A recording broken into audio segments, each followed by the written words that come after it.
Hello बच्चों, let's see this question. The question says a Young's double slit interference arrangement with slits S1 and S2 is immersed in water with refractive index 4/3 as shown in the figure. The positions of maxima on the surface of water are given by x square equals to p square m square lambda square minus d square, where lambda is the wavelength of light in air whose refractive index is 1. 2d is the separation between the slits and m is an integer.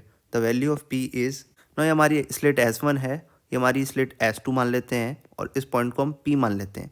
तो S1 से हमारी P तक की distance हो जाएगी ये, और ये हो जाएगी S2 से P तक। ये हो गई S1P, ये हो गई S2P। ना जो हमारी S1P है इसको हम क्या लिख सकते हैं, under root x square plus d square, Pythagoras theorem लगा के हम इसको ये लिख सकते हैं। सिमिलरली हम S2P को भी लिख सकते हैं under root x square plus d square. अब यहाँ से हम देखें तो ये वाली दोनों वैल्यूज़ जो हैं वो इक्वली है। अगर हम S1P की डिस्टेंस निकालना चाहें तो डिस्टेंस क्या होती है, टाइम इनटू वेलोसिटी। तो टाइम हमारा t होगा और वेलोसिटी होगी हमारी v।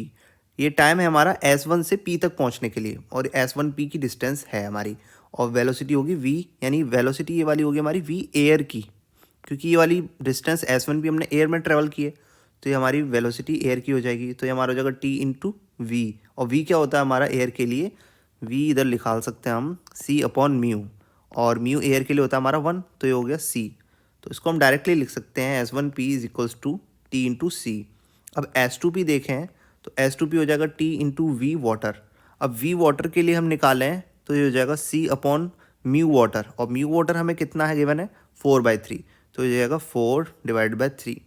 तो इसको हम डायरेक्ट लिख सकते हैं t इंटू 3c/4। तो हमारा S2P आ गया, सॉरी P था यहाँ पर, S2P आ गया t इंटू 3c/4। अब यहाँ से अगर हम वाटर के लिए ऑप्टिकल पाथ निकालना चाहें तो वो क्या होता है TC। अब ऑप्टिकल पाथ अगर TC देखें तो वो कितना हो जाएगा S2P इंटू 4/3। ये हमारा वाटर के लिए ऑप्टिकल पाथ आ गया, इसको बोल लो OP2। और ये हमारा ऑप्टिकल पाथ हो गया एयर के लिए, इसको बोल लो OP1। ना हमें जो इक्वेशन दी है वो मैक्सिमा की पोजीशन की दी है, तो मैक्सिमा के लिए हमारा जो पार्ट डिफरेंस होता है वो क्या होता है m लैम्डा। पार्ट डिफरेंस को हम क्या लिख सकते हैं OP2 माइनस OP1, यानी कि दोनों के ऑप्टिकल पाथ का डिफरेंस। तो ये हो जाएगा OP2 minus OP1 equals to m lambda.